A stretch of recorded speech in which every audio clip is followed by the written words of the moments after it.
Olá, meus amigos e minhas amigas. Ontem, terça-feira, as tropas russas intensificaram as operações ofensivas na área de Kursk. E como o próprio comandante ucraniano Alexander Syrsky já havia adiantado, esses ataques têm se intensificado nos últimos dias. Imagens geolocalizadas mostram avanços russos ao noroeste e nordeste de Malaya Luknia, localizado ao norte de Sudza. Novas imagens publicadas ontem indicaram que essas tropas também avançaram até a margem oeste do rio Psel, perto de Kurilovka, ao sul de Sudza. Além disso, segundo um comandante de artilharia ucraniano entrevistado pelo The Economist, as forças russas têm alternado entre ataques mecanizados e de infantaria, lançando até 40 bombas deslizantes diariamente contra posições ucranianas. Agora, se mudarmos o foco para a região de Kupiansk, na linha Kupiansk-Svatov-Kremina, a dinâmica é bem semelhante. Os russos também avançaram ali, como mostram imagens geolocalizadas de ontem. Elas indicam que os russos chegaram a uma área de quebra-ventos a leste de Zarizhov, ao sudeste de Kupiansk. Um observador militar ucraniano, Konstantin Mashovich, confirmou que as forças russas cruzaram para a margem direita, a oeste do rio Oskil, a oeste de Mazutivka, ao norte de Kupiansk. Provavelmente esse movimento tem como objetivo pressionar ainda mais as posições ucranianas na direção de Kupiansk-Vuzlov, tentando expandir suas cabeças de ponte táticas no lado ocidental do rio.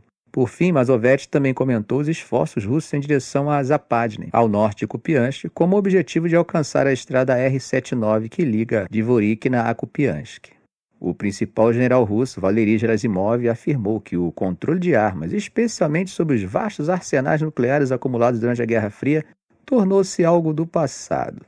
Ele falou que isso se deve à falta de confiança entre Moscou e o Ocidente, uma questão que vem se agravando nos últimos anos. Bom, para contextualizar melhor, tanto a Rússia quanto os Estados Unidos, as maiores potências nucleares do mundo disparadas, lamentam o colapso de uma série de tratados de controle de armas que buscavam limitar a corrida armamentista e reduzir o risco de uma guerra nuclear. No entanto, segundo Gerasimov, os Estados Unidos têm alimentado conflitos globais e contribuído para a erosão desses acordos históricos. Ele disse que, em resposta, a Rússia pretende fortalecer laços com países como China, Índia, Irã, Coreia do Norte e Venezuela. Em suas palavras, Gerasimov disse que, no geral, o tema do controle de armas permanece no passado, já que um retorno a um nível mínimo de confiança é impossível hoje devido aos padrões duplos do Ocidente. Ele acrescentou que, sem confiança, é impossível criar um mecanismo eficaz de controle mútuo, e observou que muitos países estão considerando medidas de resposta adequadas.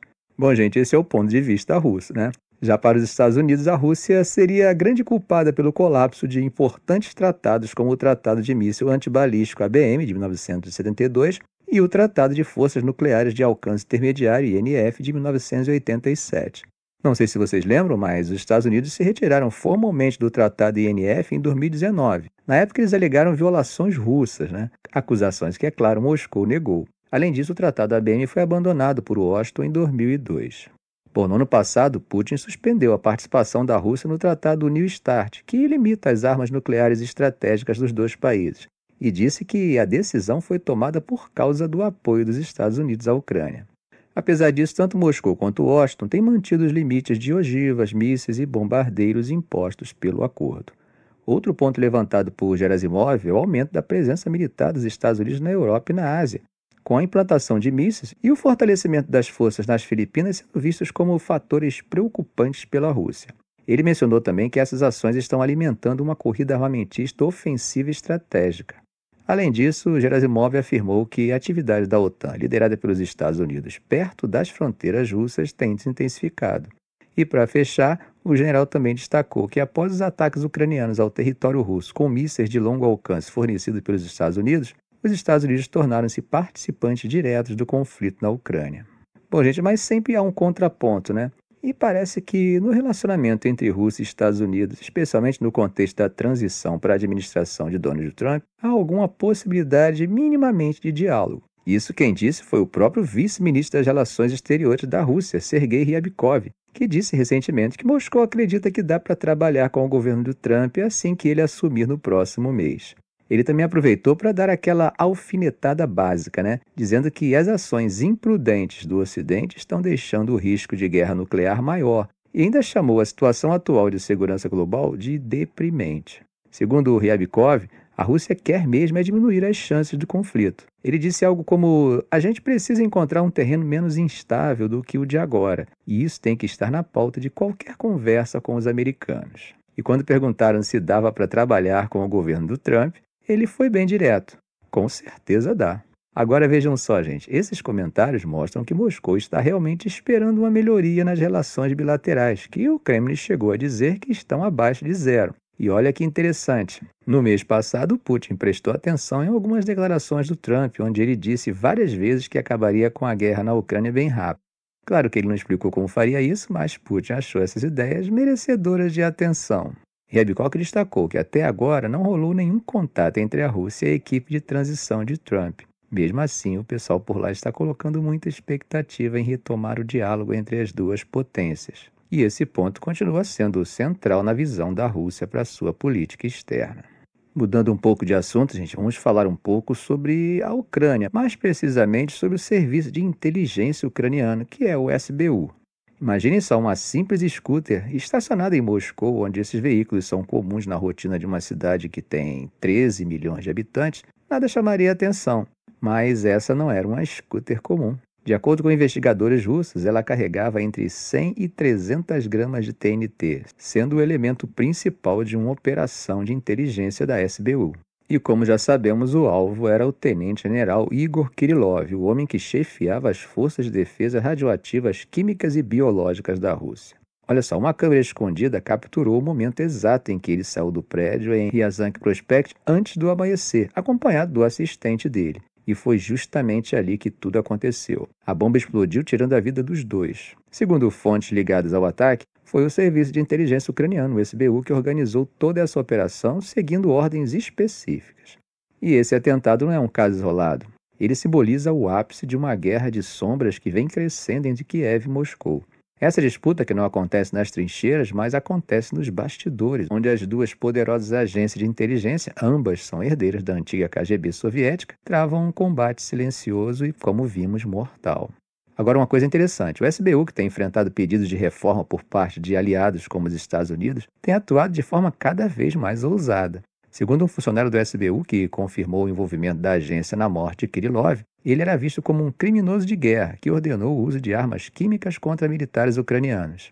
O agente ainda declarou que tal fim inglório aguarda todos os que matam ucranianos. Bom, mudando um pouco de foco, vamos falar sobre o papel do SBU nessa guerra, né? Desde 2014, após a anexação da Crimeia pela Rússia, a Ucrânia tem usado essa agência para operações dentro de áreas ocupadas pelo Kremlin e até no próprio território russo. Ataques de grande impacto, como a destruição de parte da frota russa no Mar Negro e o ataque à ponte da Crimeia, carregam a marca dessa estratégia de guerra híbrida. Mas não para por aí. De 2014 a 2021, o SBU foi responsável por uma série de assassinatos de líderes separatistas pró-Rússia nas regiões de Donetsk e Luhansk. Agentes da Ucrânia também operam diretamente em solo russo, recrutando dissidentes anti-Kremlin para ações de sabotagem e ataques estratégicos. Essas ações, claro, deixam a Rússia em alerta. O FSB, sua principal agência de segurança, prendeu um suspeito relacionado ao atentado de Kirillov, mas mesmo assim, especialistas afirmam que a Rússia tem encontrado dificuldades em prevenir esses ataques. Andrei Soldatov, do Centro de Análise de Políticas Europeias, destacou algo bem interessante. Ele diz que enquanto os serviços russos são eficazes em investigar o que já aconteceu, eles falham em antecipar eventos futuros devido à limitação na coleta de informações. Vocês sabiam que a agência tem um legado direto da antiga KGB soviética? Pois é, desde que a Ucrânia ganhou sua independência em 1991, o SBU herdou boa parte das estruturas e dos recursos dessa poderosa organização. E olha, é justamente por isso que o tamanho do SBU impressiona. São mais de 30 mil funcionários registrados, sem contar os agentes fora dos livros, Esse número coloca a agência quase no mesmo patamar do FBI americano. Para vocês terem uma ideia, o SBU é mais de 7 vezes maior que o MI5, o Serviço de Segurança Interna do Reino Unido, e supera em muito também o Mossad de Israel. Essa estrutura robusta permite que a agência opere com uma presença incrível, tanto dentro quanto fora do território ucraniano. Bom, gente, mudando de assunto, se depender da Eslováquia, a Ucrânia não entra na OTAN. Isso mesmo, durante uma reunião na Comissão Parlamentar para os Assuntos Europeus, Robert Fico afirmou categoricamente que a Ucrânia não será convidada a aderir à OTAN. E ele ainda foi além e disse que a Ucrânia vai perder 1/3 de seu território e terá forças militares estrangeiras em seu solo. Fico até admitiu que a Rússia violou o direito internacional ao invadir a Ucrânia, mas não perdeu a chance de culpar o Ocidente. Segundo ele, foi o Ocidente que empurrou a Ucrânia para essa situação complicada. E ele soltou essas declarações, gente, logo na véspera de uma cimeira da União Europeia, no mesmo dia em que o Zelensky estava em Bruxelas conversando com o pessoal da OTAN, incluindo o secretário-geral Mark Rutte e líderes europeus. Nessas reuniões, o foco era fortalecer as defesas da Ucrânia contra as forças russas. Agora, essas declarações do Fico não são exatamente uma surpresa, né? Ele já tinha afirmado em outubro que não permitiria a adesão da Ucrânia à OTAN enquanto fosse primeiro-ministro. Disse até que orientaria os deputados sob seu controle a bloquear qualquer tentativa nesse sentido.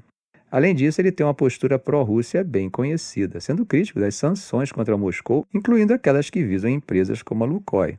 Aí tem mais. Como parte dessa visão, o governo de Fico decidiu encerrar a ajuda militar da Eslováquia à Ucrânia e passou a se limitar a oferecer ajuda humanitária e civil. Segundo ele, a melhor solução para a Ucrânia seria a interrupção imediata das operações militares, com a União Europeia assumindo o papel de pacificadora em vez de fornecedora de armas.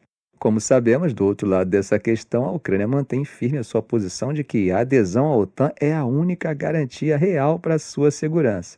Enquanto isso, os ministros dos negócios estrangeiros da OTAN aguardam possíveis mudanças no cenário político, incluindo um eventual retorno de Donald Trump à presidência dos Estados Unidos para tomar decisões sobre esse tema.